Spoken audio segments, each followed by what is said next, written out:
They always say there's no place like home. But what they don't tell you is how painful it can be when home is also where you're treated like you're invisible. As I drove through my old neighborhood, the streets looked exactly the same: familiar houses, trimmed hedges, porch lights blinking to life at sunset. But my chest tightened the closer I got to my parents' driveway. This wasn't excitement. This was dread. I hadn't been home in over a year. Not because I was too busy, but because I could take another dinner where I was the quiet one, the afterthought, the family footnote. And tonight, I knew it would be worse. Gregory, my younger brother, had just landed a job at my dad's company. Everyone was throwing a little celebration dinner in his honor. Balloons, roasted chicken, mom's famous pie, the whole deal, all for him. As for me, they didn't even ask what time I'd be arriving. Have you ever walked into a room full of people who share your last name and still felt like a stranger? Or worse, like the family disappointment? I parked at the curb instead of the driveway. Habit. The house hadn't changed. White siding, blue shutters, a flag waving on the porch, a cracked step that still hadn't been fixed after 10 years. Inside,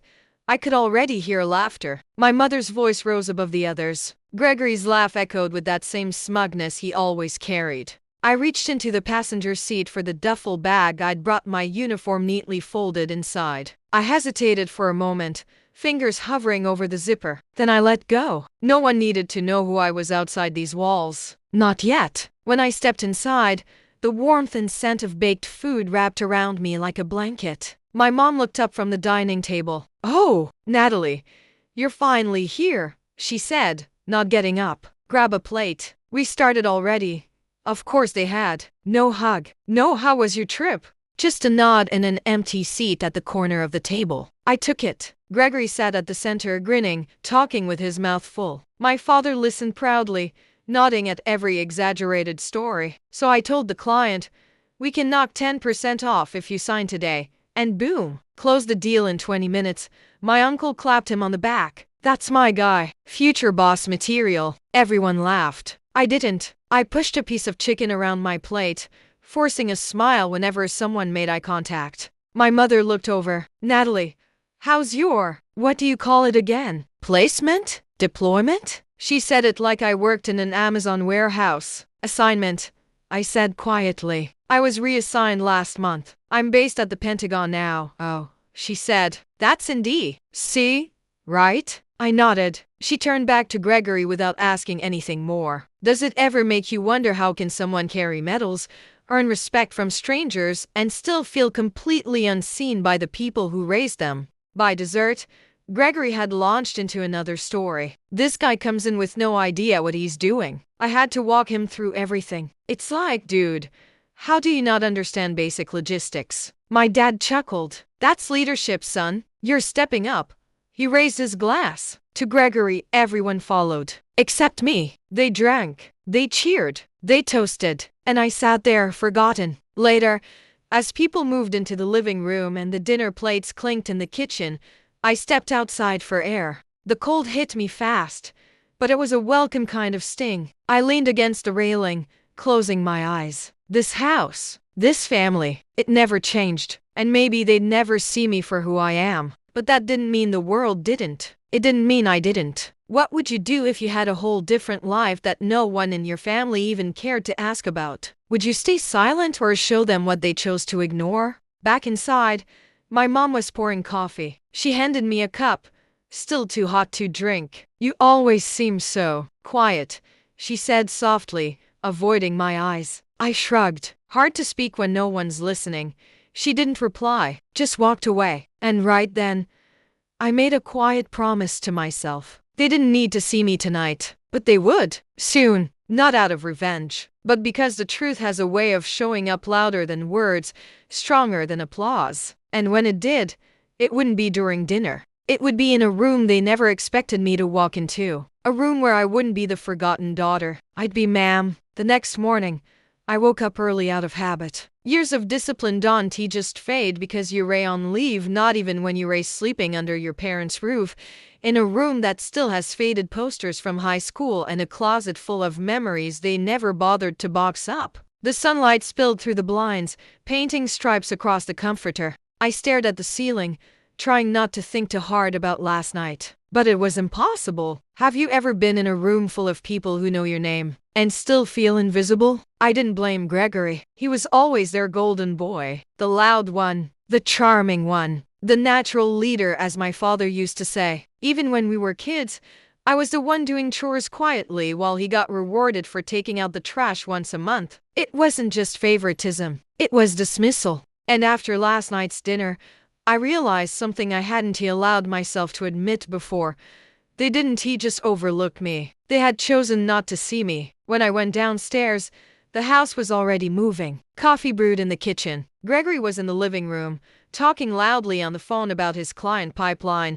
Dad was reading the newspaper at the table like it was still 2003. Morning, I said, grabbing a mug. Gregory looked up. Hey, sis, you heading out today? I have a few errands, I replied. Dad glanced at me. Anything exciting? I hesitated, then said, I have a meeting on Monday, government related.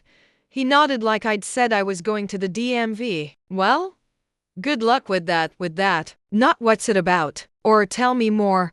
Just a polite dismissal disguised as small talk. I wanted to scream, but instead, I smiled, because I already knew something they didn't. Something that would change everything. Later that day, I met with Colonel Shannon in D.C. at a secure site not far from Capitol Hill. She had been my direct supervisor for the past year, one of the sharpest, toughest, and most respected women I'd ever met. We were finalizing preparations for Monday's private security briefing. The Pentagon had asked me to serve as the civilian-military liaison for a critical infrastructure project involving multiple government contractors, one of which was, ironically, my father's company. You sure you're ready for this? Shannon asked, sliding a folder across the desk. I opened it. The agenda was stamped classified across the top. I've been ready, I said. Just remember, she added, your job isn't to prove anything to your family. It's to lead. That's why you were chosen. I know, I said. But if doing my job well just happens to prove something to them, I won't complain. She smirked. Fair enough. That night, I returned to my parents' house and kept my mouth shut. No mention of Monday. No details. I let them sit in their assumptions. Let them think I was still figuring it out, or probably working some admin gig. Gregory had the nerve to ask, so what exactly do you do anyway? I looked up from my tea and said, you'll find out soon enough. He laughed like it was a joke. My dad chuckled too. You always were a bit vague, Natalie. Maybe I was. Because every time I tried to explain my role, they dismissed it. Too complicated. Too far away. Too much to understand. But deep down, I think they just didn't want to accept that the quiet daughter had built a life of real influence, one they never saw coming. Sunday passed quietly. I spent most of it reading reports, reviewing talking points, checking protocol. Gregory watched football in the living room with his feet on the coffee table. My mother brought him snacks like he was still in high school. No one asked where I'd been. No one wondered why I had 3 separate encrypted calls that day. They didn't know because they didn't care to ask. And honestly, that used to hurt. But now, it just confirmed what I already knew. That the people who knew me the longest still didn't know me at all. Have you ever worked so hard for someone's approval, only to realize you never needed it in the first place? Monday morning arrived cold and gray. I dressed carefully. Military-issued slacks, polished shoes, jacket pressed, metal pinned. My hair pulled back into a tight bun. When I looked in the mirror,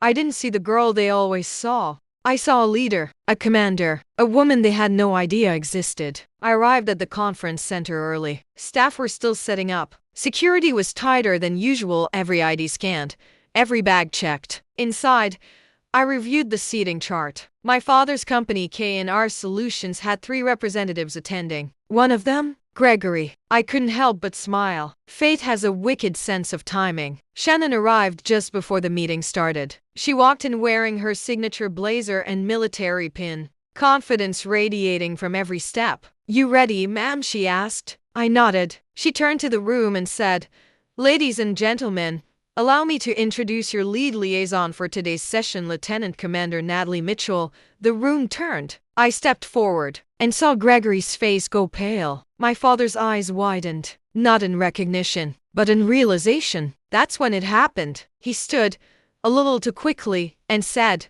"Wait, Natalie?" I smiled. "Yes, sir." Gregory blinked. What is this?" "This," I said, calmly, "is a high-level infrastructure coordination session for federal contracts involving military oversight. I'll be running it." The silence was delicious. Then Shannon added, "You may refer to her as ma'am, that's the proper protocol."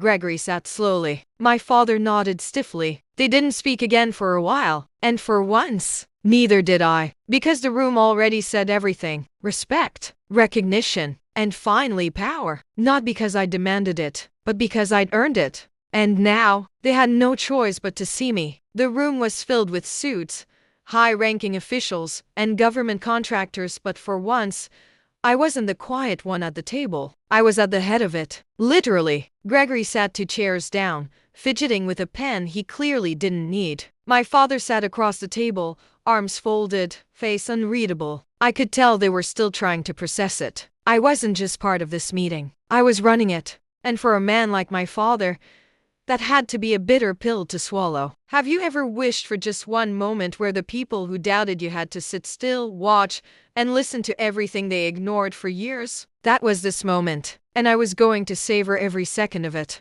"Good morning," I said clearly, scanning the room. "Before we begin, I'd like to thank you all for being here. As most of you know, we're coordinating with federal defense and infrastructure partners on multi-agency logistics planning. I'm your lead liaison for this operation, so I'll be your point of contact for all compliance, integration, and communication." The air shifted. I saw heads nod. Pens moved to paper. Someone tapped record on their phone. Across the table, Gregory looked like he'd seen a ghost. His jaw clenched. I could almost hear his thoughts. How? Why her? When did she get this far ahead? But I didn't answer those unspoken questions, because I wasn't here to justify myself. I was here to lead. The meeting rolled on. I moved through slides, ran Q&A, fielded challenges, corrected a few outdated compliance assumptions. I noticed Shannon watching from the side of the room, arms crossed and smiling like a proud mentor. Then came the part I'd been waiting for. "K&R Solutions,"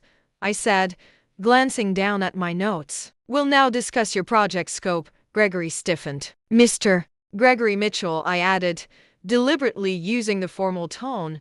"You're listed as your firm's primary account manager. Is that correct?" He cleared his throat. Yes, that's me." I gave a slight nod. "Perfect. I've reviewed your proposal. I have a few questions regarding your supply chain risk mitigation plan." He blinked. "Risk mitigation?" "Yes," I said. "It's a standard part of the federal evaluation process. Page 16 of the RFP. Your documentation doesn't address vendor compliance or contingency planning in the event of equipment delays. Can you walk us through your strategy?" He opened his folder, flipped through a few pages, stammered. We're working on a draft version of that plan." I paused. "You submitted the proposal last week. There's no updated version on file." My father cut in then, voice low. "We didn't realize that section would carry so much weight." "It does," I said calmly, "especially when dealing with military-linked infrastructure. A lack of foresight can compromise national security." The words were heavy on purpose, and I watched the color drain from both of their faces. They weren't just embarrassed. They were exposed. Shannon stepped forward then. "This is why Lieutenant Commander Mitchell was assigned to this program. Her expertise in systems analysis and risk operations is unmatched." There it was. Lieutenant Commander, spoken out loud, in a room that demanded respect. My father looked at me again, but this time, there was something different in his eyes. Not warmth, not pride, but understanding. Like something finally clicked. The rest of the meeting went smoothly. We reviewed timelines, clarified deliverables, assigned next steps. And when it ended, people came up to me shaking my hand, complimenting the clarity of my presentation, asking for follow-up. Gregory stayed seated, silent. My father said nothing as they packed up, but just before they left, he turned to me and said, "We'll revise the proposal. Thank you for the feedback." "Ma'am," he said it quietly, but he said it, and that was enough. After the room cleared, Shannon walked up beside me. "You held that like a pro." I let out a slow breath. "You think they'll ever look at me the same again?" She shook her head. "No, they won't." I frowned. But that's a good thing, she added, because for the first time, they're actually seeing you. I didn't respond right away, because that line hit harder than anything else today. I drove home that evening in silence. No music, just headlights and the low hum of the engine. I had done what I came to do, but the part I hadn't expected, the sadness, not for me but for them, because they missed it. They missed me, all those years, all that potential, all that pride they could have had. And they wasted it on a fantasy of what a real leader should look like. A son, not a daughter. Back at the house, my mother was in the kitchen, stirring soup. She turned when she heard the door. "You're back late." I nodded, slipping off my shoes. "Had a big meeting today." She wiped her hands on a towel. "With who?" I didn't answer right away. Then I said, "You'll hear about it." And I walked upstairs, because sometimes the best way to explain yourself is not to. In my childhood bedroom, I changed out of my uniform, folded it neatly, and placed it on the chair by the desk. Then I sat on the bed and stared at it for a long time. Not because I needed validation, but because I needed to remember that even when your own family doesn't believe in you, you can still become someone they have to answer to. Have you ever proved someone wrong just by being exactly who you already were? That was me. I didn't have to raise my voice. I didn't have to beg for recognition. I just had to show up and let the truth speak for itself. I didn't come down for breakfast the next morning. I needed space-time to sit with everything that had happened. Not just the meeting, but what it meant. The way my father looked at me, the stunned silence from Gregory, that one word "ma'am" echoing in my mind like a long overdue acknowledgement. In the quiet of my childhood room,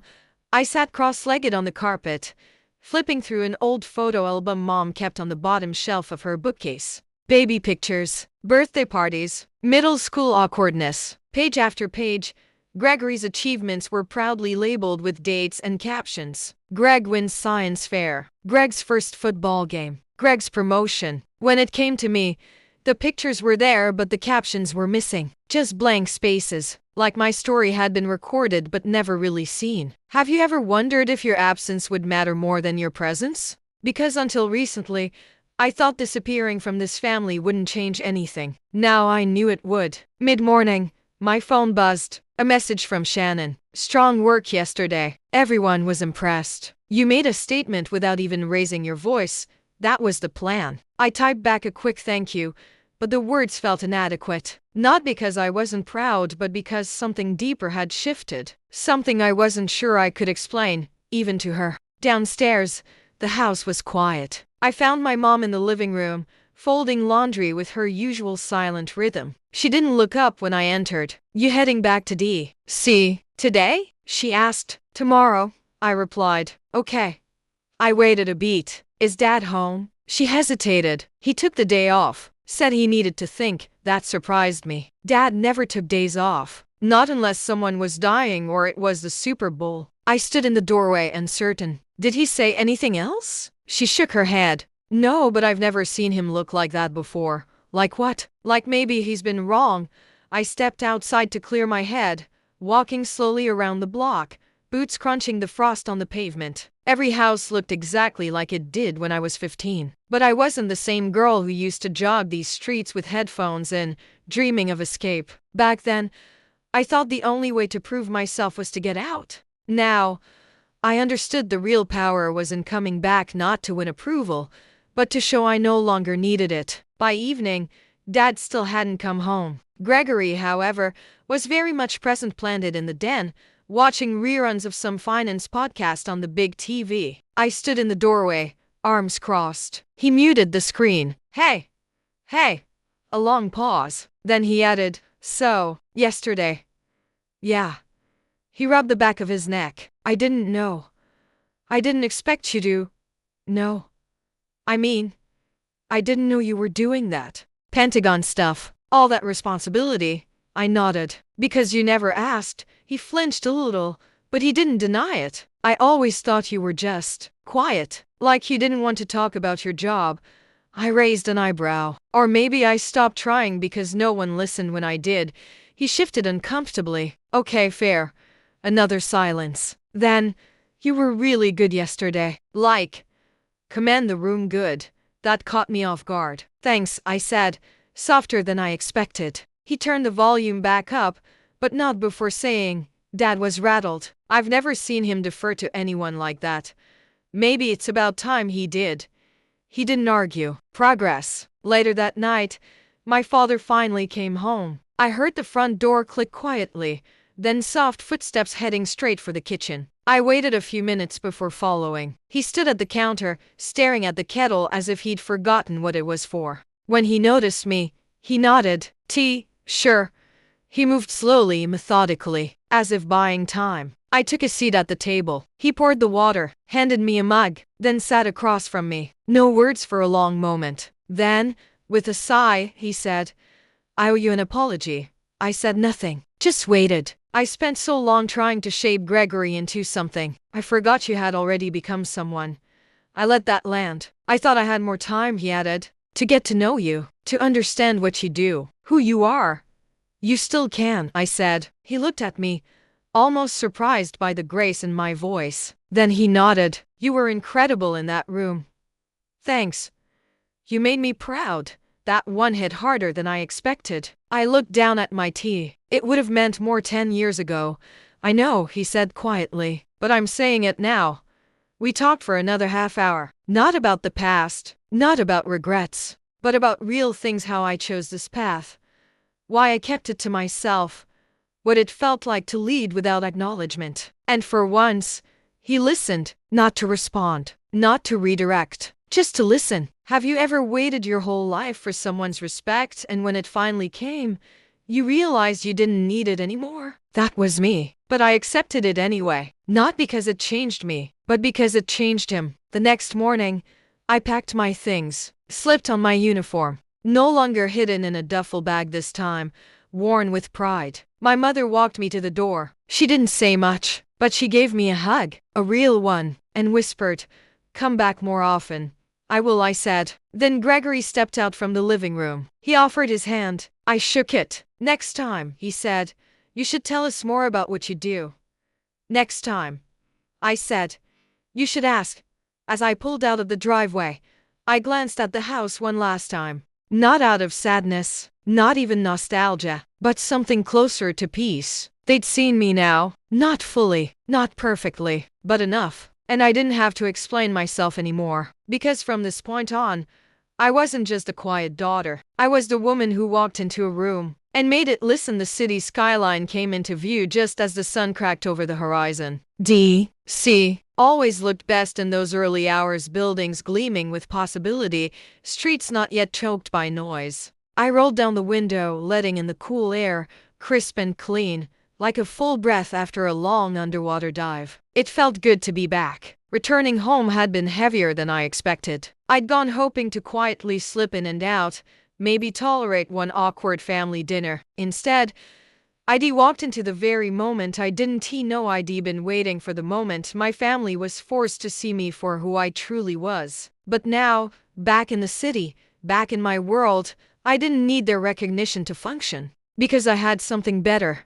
Clarity. Have you ever had a moment where everything you've been carrying, doubt, shame, silence, just lifted? Like your life finally aligned with your worth? That was me. And I was ready to move forward. When I walked into the Pentagon that morning, it was business as usual. Security checkpoints, ID badges, the soft echo of shoes on polished floors, the quiet hum of operations that most people never see. But I moved through it all with a little more weight in my step. Not the kind that drags, but the kind that grounds you. That tells you, you belong here. Shannon met me in the hallway outside our conference room. "You good?" she asked, reading my face the way only someone who's seen you in every version of yourself can. "I am," I said. "Better than good, actually. Family fallout? Family realignment."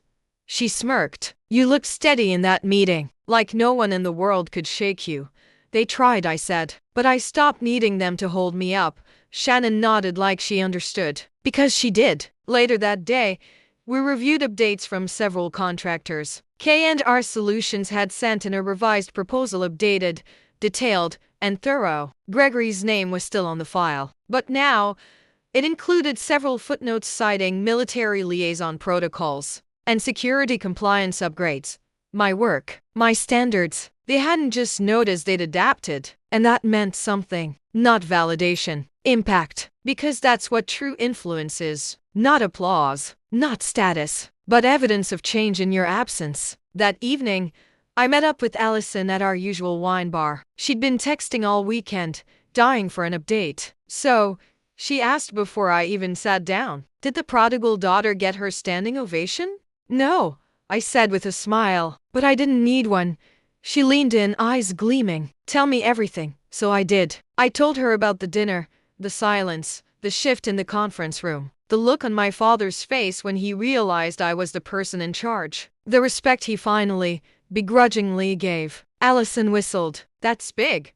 It is, I said, but the bigger thing is what came after. For the first time, I didn't want their approval. I just wanted them to see the truth. And now that they have, I don't feel small anymore.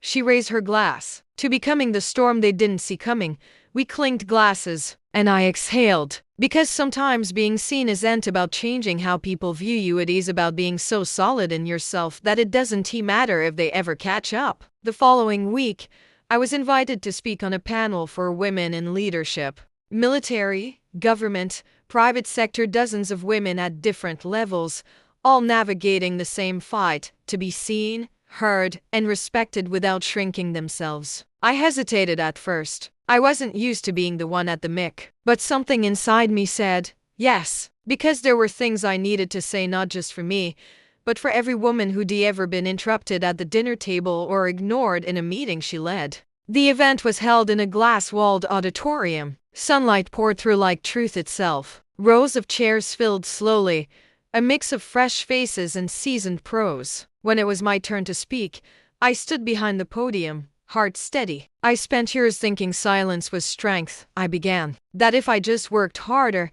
stayed quieter, people would eventually see my value. But here's what I learned: silence is not always strength. Sometimes it's just a way to disappear. Eyes locked on me. No phones, no distractions, just full, engaged attention. I wore a uniform that earned me respect in the field. But when I sat at my family's dinner table, I was still just Natalie.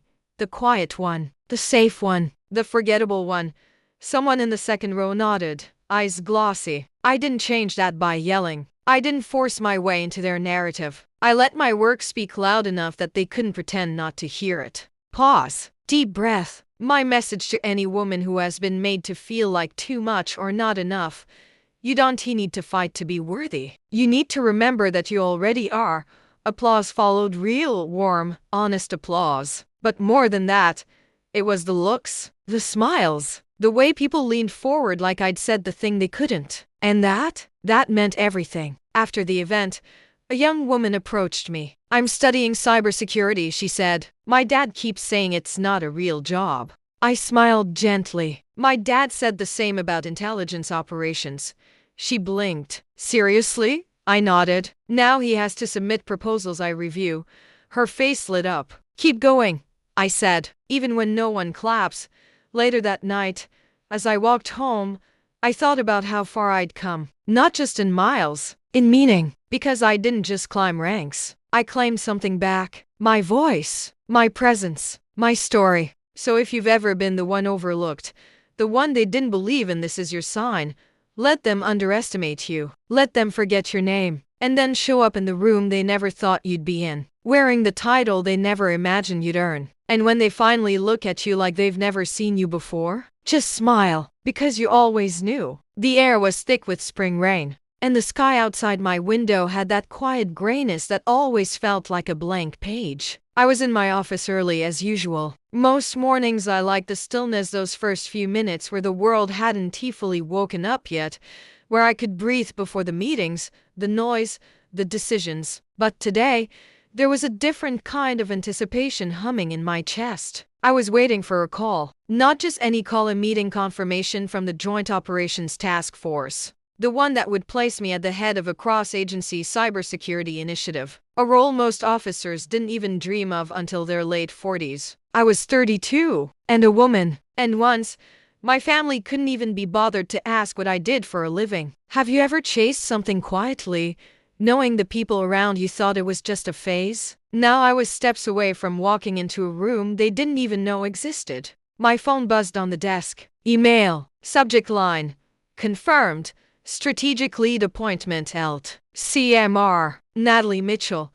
I exhaled slowly, letting the satisfaction fill me like warmth from the inside out. Not pride, not ego, just a sense of finally standing in the center of the life I built with my own hands. Later that day, I walked into a strategy session in the Pentagon's South Hall. 6 agencies represented, high-level analysts, generals, cybersecurity leads. And me. I noticed the way some of the men in the room paused when I introduced myself. Not out of disrespect but surprise. They weren't used to someone like me holding the pen that signed off on their protocols. But I'd stopped worrying about reactions. Respect, I'd learned, didn't have to be demanded. It just had to be demonstrated. As the session ended, one of the older generals approached me. He was ex-CIA, well-respected, the kind of man who still used a pocket watch and wore his authority like armor. You've got a sharp way of simplifying complex systems, he said. People will follow you.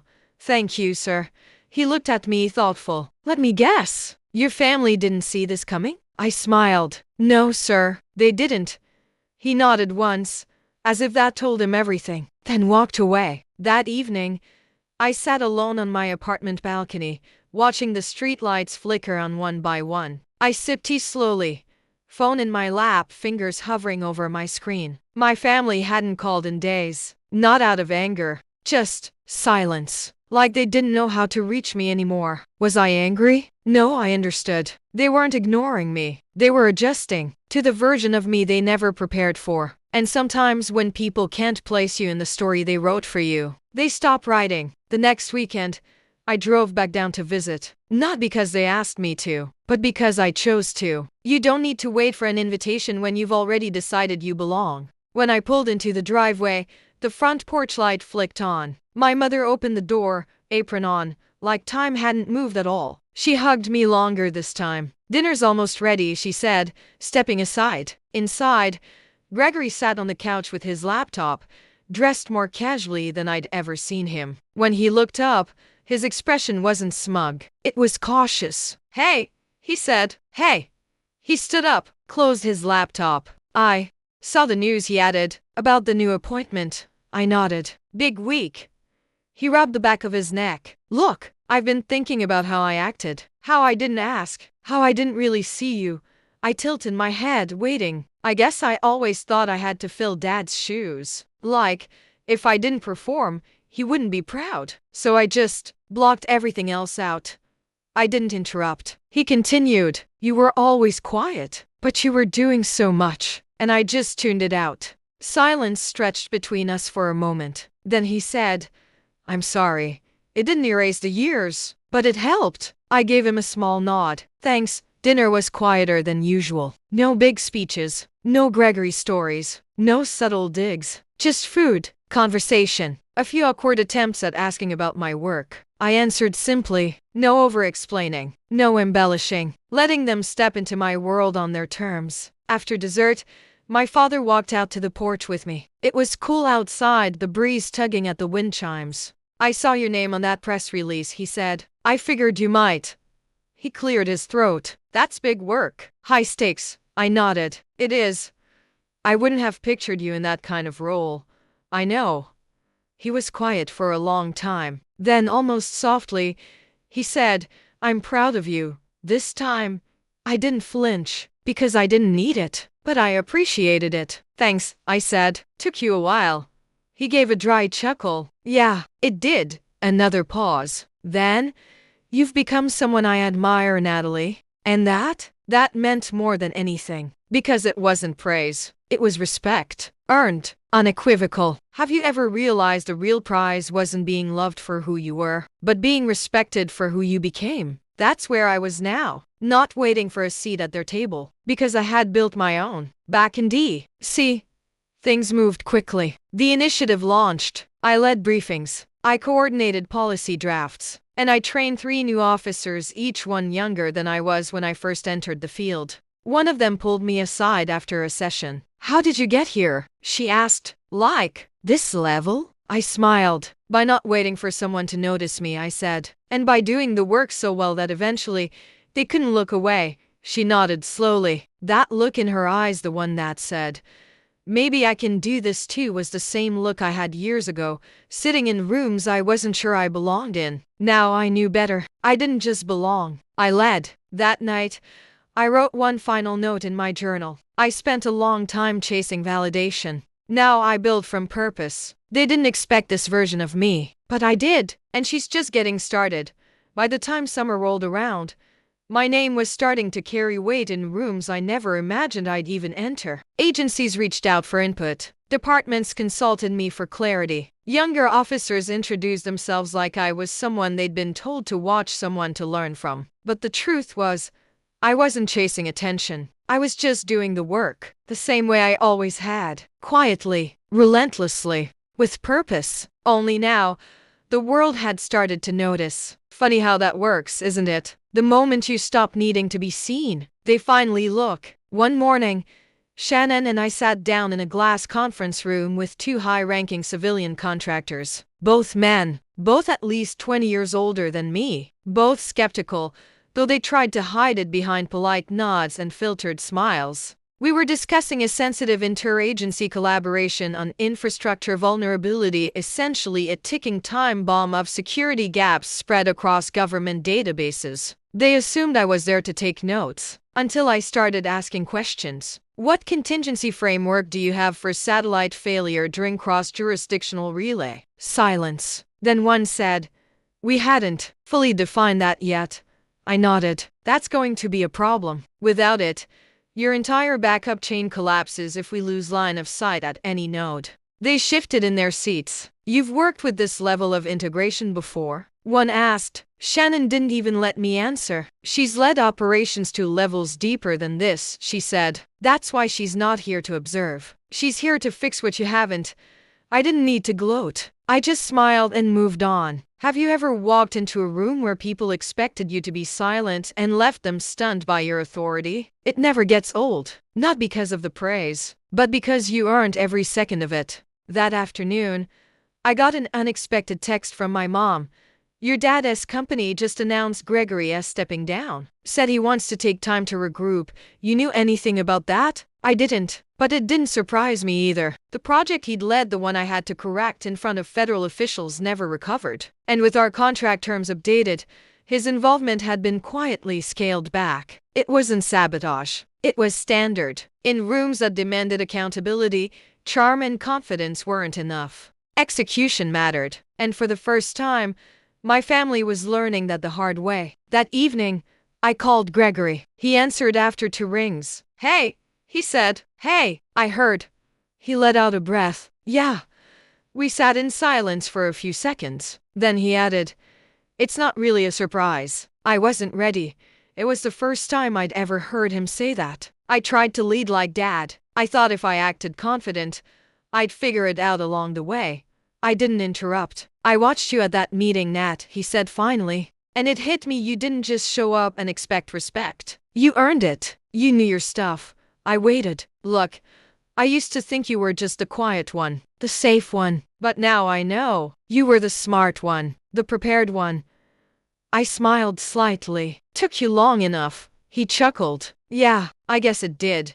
Sometimes closure doesn't come with an apology. Sometimes it comes when someone finally tells the truth, and you realize you've already healed without needing to hear it." Over the next few weeks, I got more speaking requests, more invitations, more moments that forced me to pause and reflect. At one event, a teenage girl asked during the Q&A, "What would you say to someone whose parents don't believe in them?" I looked her in the eye and said, "You don't need their belief to succeed. You need your own." Then I added, "And when you succeed, they'll come around. Or they won't. But either way, you'll have built something that doesn't rely on their permission."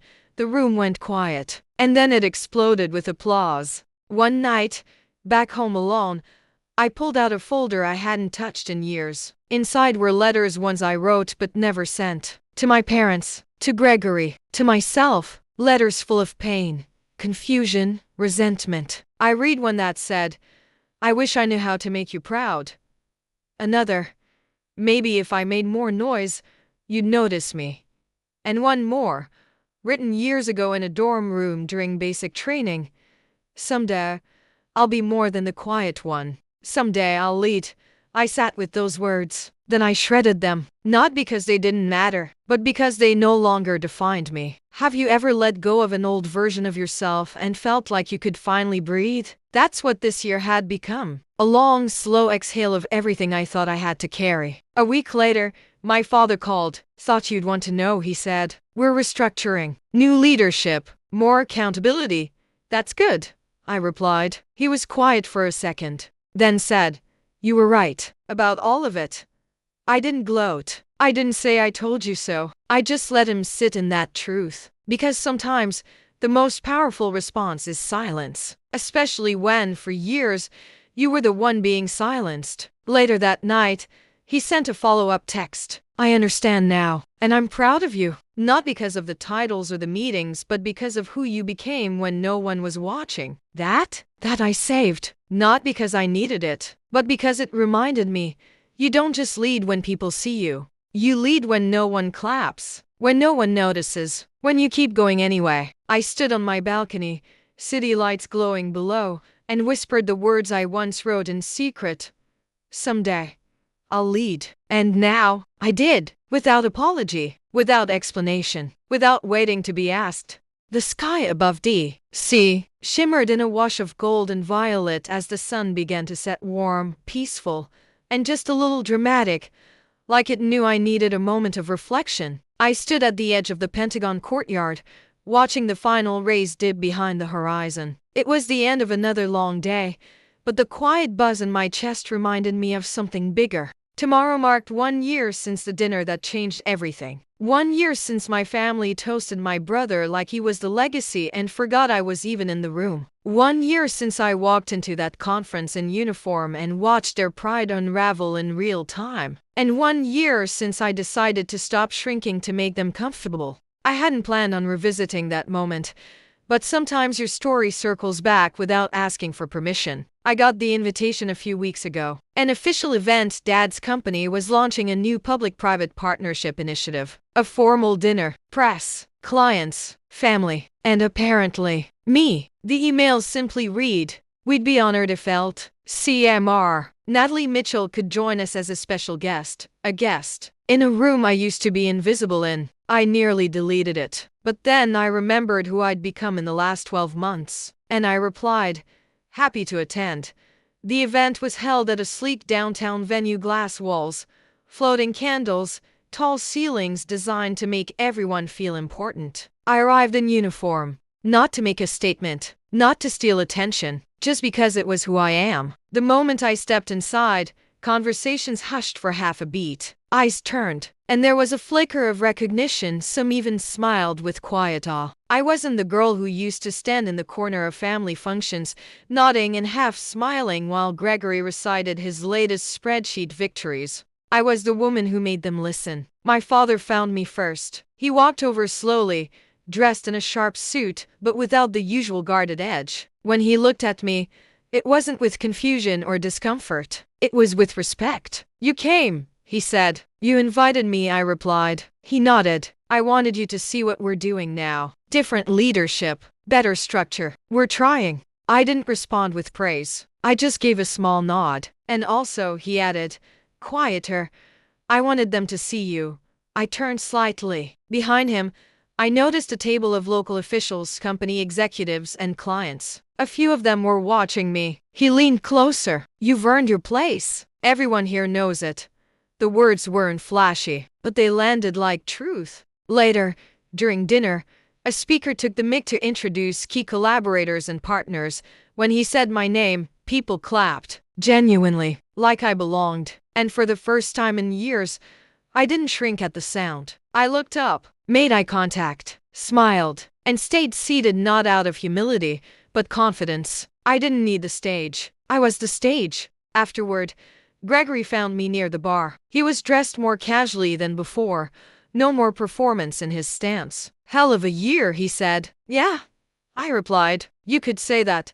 I stepped down because I wasn't ready, he admitted. And the thing is, It took seeing you in action to realize I'd been pretending. I didn't gloat. I didn't rub it in. I just said, pretending is easier when no one challenges you. He laughed softly. True, you were always 5 steps ahead. I just couldn't see it. It's okay. Most people didn't. But I do now, he said, and I respect the hell out of you. That meant more than I expected. Maybe because it came from someone who once tried to outshine me. Maybe because he was finally willing to step into the background without resentment. Either way, it felt earned. As the night wore on, I wandered to the edge of the venue where the city lights stretched in every direction. The hum of conversation faded into the background as I looked out over the skyline, and I let myself feel it. All of it. Not just pride, but peace. Because this wasn't about proving a point anymore. It was about reclaiming space I was always meant to occupy. Have you ever realized your silence was never weakness? That it was preparation? Because I did, and I'll never forget the version of me who stayed quiet for too long hoping someone would see her. Now I don't hope, I lead. A few days later, back in my office, I opened a letter that had been slipped into my mailbox anonymously. Inside was a small, neatly folded card with just one line. You've inspired more than you'll ever know. No signature, no return address, just that. And honestly, it was enough. I've stopped needing the loud applause, the front page articles, the perfect resolution with everyone in my life. What matters now is legacy, not in a family name, not in titles, but in the women who come after me, who walk into rooms and say, she did it, so I can too. So here's how the story ends, or maybe begins again. Not with me trying to be heard, but with me already speaking and others listening. Not with my family finally understanding me, but with me understanding myself. I didn't need to be the loudest, or the favorite, or even the one they clapped for. I just needed to be unshakable. And now, I am. If you're reading this, and you've ever been dismissed, overlooked, or quietly counted out, let them think you're not ready. Let them write you off. Then go do the thing they said you couldn't. Not to prove them wrong, but to prove you were right to believe in yourself all along. That's the win. And I'm living it.